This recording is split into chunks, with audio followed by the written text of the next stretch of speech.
been very, very tough times in Los Angeles. Team's been bit by the injury bug. You know, they've lost both of their stars for some extended period of time this season. By the way, I'm talking about the Clippers. Damn, for real? We got the Lakers saved for later. My bad, bro. We got something special for the Lakers. Without Paul George, without Kawhi Leonard, the Clippers, though, they've been doing an okay job.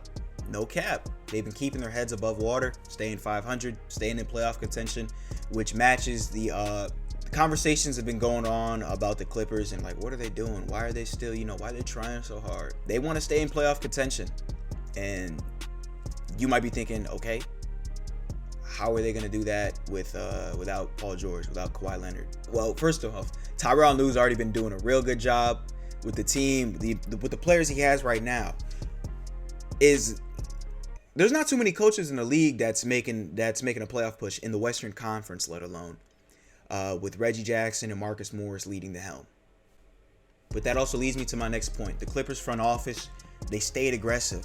They didn't just stay at the same place, satisfied, letting Paul George, Kawhi get their stuff situated with the injury. No, they made aggressive moves. They went out and picked up Norman Powell, Rodney Hood, guys with veteran presence, and they added those type of guys to their team, and they became a better team, started winning more games.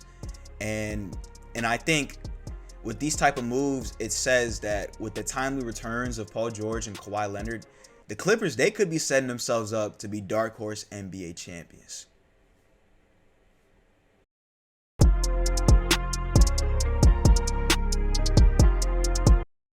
The trades and moves made by the LA Clippers reflect said aspirations, but it seems like they can't catch a break with the injuries. Newly acquired Norman Powell is out indefinitely with a fractured left foot, and there's no word on how bad the injury truly is, leaving more uncertainty in the air for the already shorthanded Clippers. Powell's injury made me take another look back at Paul George and Kawhi's injuries, the speculation around them, the specifics, the return dates, and then I realized something. Okay, here's the scene. Game 4, in LA. Clips down 2-1 in the semis versus the Jazz. Kawhi injures his knee halfway through the fourth and doesn't return to the game. Fans immediately begin to speculate ACL injury, but rumors are called by Kawhi telling the media, "I'm good." Reaffirmed by Coach Tyronn Lue saying after the game that he believes everyone is pretty good in terms of health. The Clippers won Game 4 and went on to win the series. But Kawhi remained out. The reason?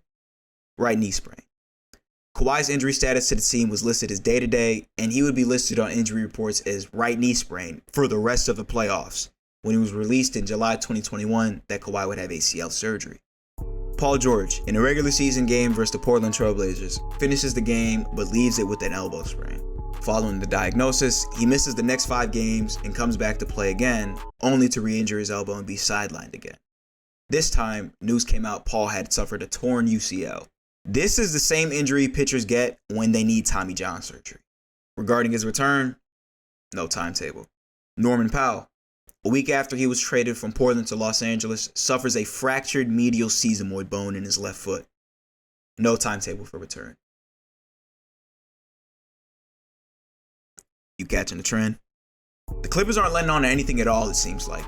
They're being intentionally vague on the recovery time and the comeback dates of their players until the return is imminent or assured. And the Clippers aren't the only franchise taking this sort of approach. Other organizations are doing the same thing too, letting their players rehab quietly behind doors so they can properly get back. The Nuggets just did the same thing with Michael Porter Jr., who had back surgery 3 months prior to us not hearing much about his recovery process at all. The Miami Heat took the same approach with Oladipo, who's lately been seen working out pre-game following his quadriceps surgery last year. The Golden State Warriors are moving the same way with James Wiseman's injury, who is now rumored to begin playing as soon as early March. So barring no more setbacks, the LA Clippers can make a serious title run and be a real threat in the first round of the playoffs depending on their seeding. Paul George recently underwent an MRI and the response was similar to the previous ones, with Tyronn Lue saying he's making progress, but he still needs more time. But prior to that, he attended the Super Bowl in LA with Kawhi, who also looks well, and in this photo, he's casually standing on his right leg, the same leg he tore his ACL on. So assuming things go well, Kawhi Leonard could come back and end championship hopes for Sixer fans again. It's off to Leonard, defended by Simmons. Is this the dagger?